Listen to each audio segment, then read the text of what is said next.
হে রাসূল তোমায় ভালোবাসি,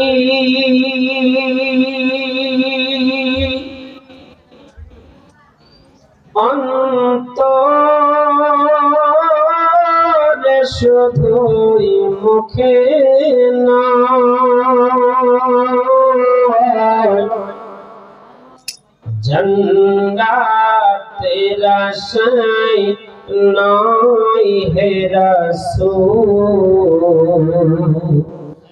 জাহান্নাম কেউ ডরি না।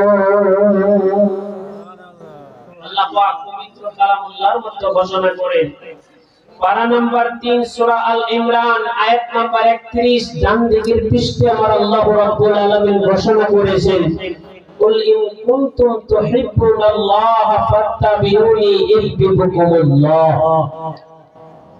আল্লাহ পাক নবী মুস্তাফাকে বলছেন, আমার হাবিব আপনি বলে দেন, আপনি এলান করে দেন, আপনি ঘোষণা করে দেন, আপনি নবী মুস্তাফার যেন ইত্তেবা করে, জোরে বলে আপনি নবী মুস্তাফার যেন আপনি নবী মুস্তাফাকে যেন মহব্বত করে, আপনি নবী মুস্তাফাকে যেন রাজি করে, আপনি নবী মুস্তাফা যদি রাজি হয়ে যান, আমি আল্লাহ রাব্বুল আলামিন অটোমেটিক রাজি হয়ে যাব, জোরে বলে সুবহানাল্লাহ।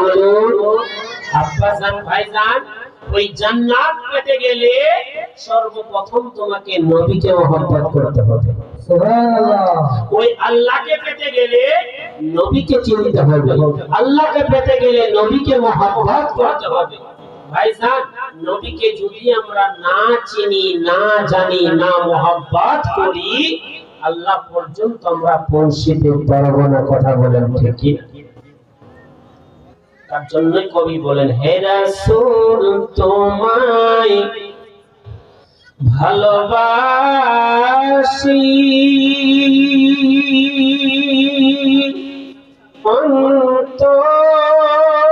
অন্তরে শুধু মুখে নয়, জান্নাতের আশায় নয় হে রাসূল, জাহান্নাম কেউ ডরি না। বাবা, রাত্রের বেলায় বিছানায় শুয়ে শুয়ে বালিশের মধ্যে মাথা রেখে নবীকে স্মরণ করে যদি এমন গজল গাইতে পারেন, আমার নবী মুস্তাফার কাছে যেতে হবে না, আপনার নবী মুস্তাফা আপনার বাড়িতে এসে আপনার দিদার দিবে, জোরে বলে সুবহানাল্লাহ। আরেকটু জোরে বলুন সুবহানাল্লাহ। তোমায় পাওয়ার আশায়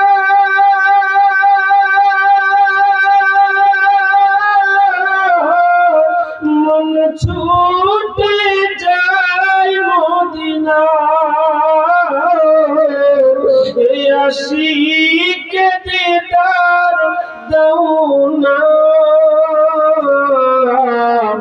আর দূরে থাকিও না, এ আশিকে দিদার দাও না,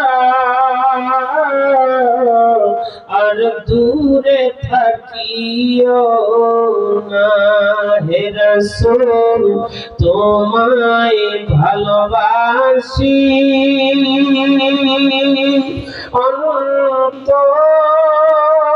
অন্তরে শুধু মুখে নয়,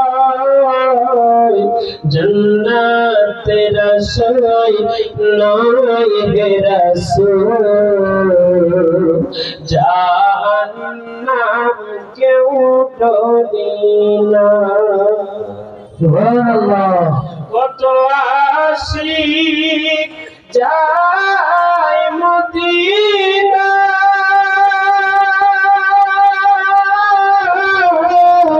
মন ছুটে যায় মদিনা, এই আশিক দিদার দাও না, আর দূরে থাকিও না, এই আশিক দিদার দাও না, আর দূরে থাকিও না। জোরে বলুন ইয়া রাসূলুল্লাহ।